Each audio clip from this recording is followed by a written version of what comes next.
শুনেছিলাম রাজশাহী সিটির হাটের গরুর মাংস নাকি খুবই বিখ্যাত। মানে গরুর মাংসের কালাভুনা আরকি। তো সিটির হাটের পাশেই একটু দরকার ছিল, সেজন্য চলে যাই সেখানে আমরা। তো এর আগে আমি সিটির হাটের আশপাশ দিয়েই চলাফেরা করেছি, কিন্তু সিটি হাটের মধ্যে আমার কখনো প্রবেশ করা হয়নি।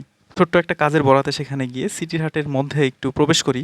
যদিও আজকে হাটের দিন ছিল না, সেখানে মানুষের কোনো সমাগম ছিল না এবং কোনো গরুও ছিল না। শুধু ১০-১৫টা মহিষ রাখা ছিল দেখলাম। এর মধ্যে ঘোরাঘুরি শেষ করে এর হাটের দক্ষিণ পাশে একটু কাজ ছিল, সেই পাশে আমরা চলে আসি। সেই সিটির হাটের দক্ষিণ পাশে এলাকাটি রয়েছে, খুবই চমৎকার একটা এলাকা। এর বাড়িঘর, রাস্তাঘাট খুবই সুন্দর, চারিদিকে গাছপালা দিয়ে ঘেরা।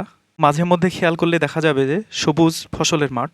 শহরের মধ্যে এমন একটা জায়গা বেশ চমৎকার। রাস্তা ধরে হেঁটে যেতে যেতে এই লিচুর বাগানটি চোখে পড়ে। বিশাল বিশাল লিচুর গাছ ছিল সেখানে, ছোট্ট একটা বাড়ি, খুবই চমৎকার। ওখান থেকে আমরা সামনের দিকে যাই এবং একটা খেজুরের গাছ চোখে পড়ে। গাছটা যদিও ড্রেনের পাশে ছিল, কিন্তু এই গাছটি রাস্তার সৌন্দর্য বর্ধনে অনেক বেশি ভূমিকা পালন করে। খেজুর গাছকে বলা হয় প্রকৃতির সুন্দরী। তো গাছটা বেশ আমার ভালো লাগে। পরে হাঁটতে হাঁটতে আমরা আরও সামনের দিকে যাই এবং খুব চমৎকার একটা রাস্তা এবং আশেপাশের পরিবেশটা এত চমৎকার ছিল, যেটা আসলে ভাষায় প্রকাশ করার মতো না। সো শহরের মধ্যেও যে এরকম গ্রামের একটা ফিল পাওয়া যায়, সেটা আসলে কল্পনাও করা যায় না। তো এখানে একটা গমের ক্ষেত ছিল, দেখতে খুবই চমৎকার। সেখানে যাই এবং কিছু ফটোগ্রাফি করি।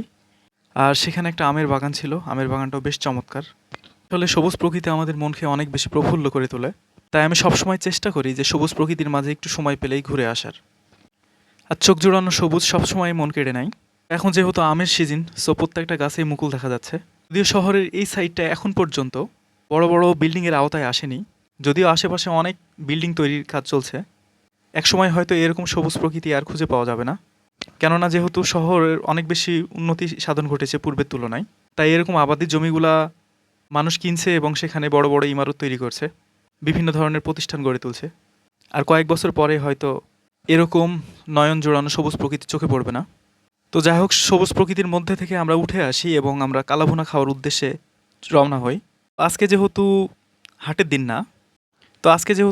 দিন না সেহেতু সেখানে লোক সমাগম একদমই কম ছিল, অর্থাৎ কোনো ধরনের ভিড় গ্যাঞ্জাম এরকম কিছুই চোখে পড়েনি।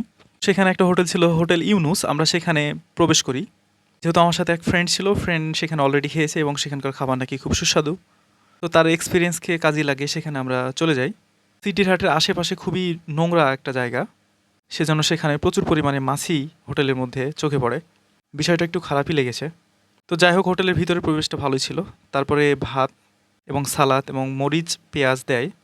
আমরা যেহেতু গরুর মাংস এক ফুল বাটি নিয়েছিলাম, ফুল বাটির দাম ছিল 200 টাকা। তো কালাভুনা খেতে খুব ভালোই ছিল, তবে স্পেশাল কোনো যে স্বাদ সেখান থেকে পাবো সেরকম কোনো বিষয় আমি লক্ষ্য করিনি, অ্যাজ ইউজুয়াল। তো আপনারা চাইলে সেখানে যেতে পারেন। ধন্যবাদ সবাইকে।